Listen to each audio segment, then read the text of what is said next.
Good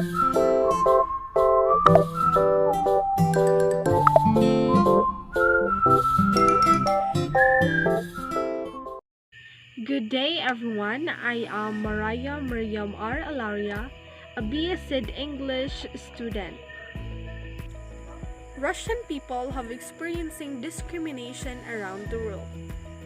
8 years ago, February 2014, Russia invaded and subsequently annexed the Crimean Peninsula from Ukraine. This event took place in the aftermath of the Revolution of Dignity and is part of the wider Russo-Ukrainian War. On the other hand, with the same month in this year, Russia began again in invading Ukraine. The attack is internationally considered as act of aggression. It has triggered Europe's largest refugee crisis since World War II, with more than 3.9 million Ukrainians leaving the country and millions more internally displaced.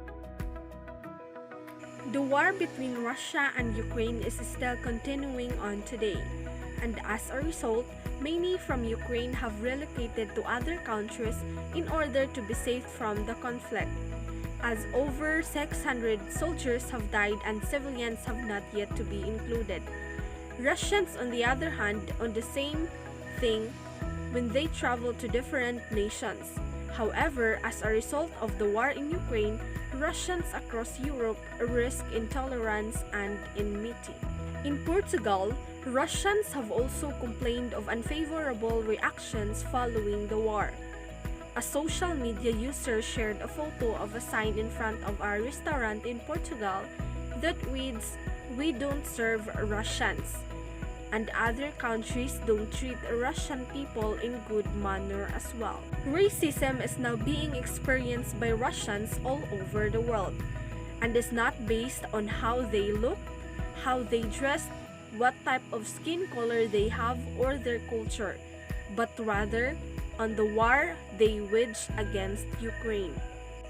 Racism and discrimination are prevalent, and we must be mindful of how are we going to treat others because it may affect on their mental health. They, like Russians, are now regarded as criminals as a result of what has occurred, despite the fact that the vast majority of Russians are not involved in the conflict.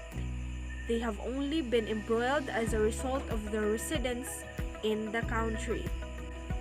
We cannot deny that we have the ability to defend pitiful or abused people or countries.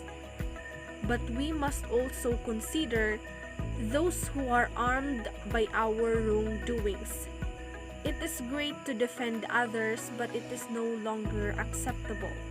Whatever may other people have done to us, everyone still deserves to be treated fairly. Even God, like us, was able to control his rage. What we may feel if discrimination is being perpetrated against us, as what Bible verse says that, "Do not do unto others what you don't want others them unto you." Even if people prejudice against us, we should stop discriminating against them. Always remember to be good all the time, even if other people are not.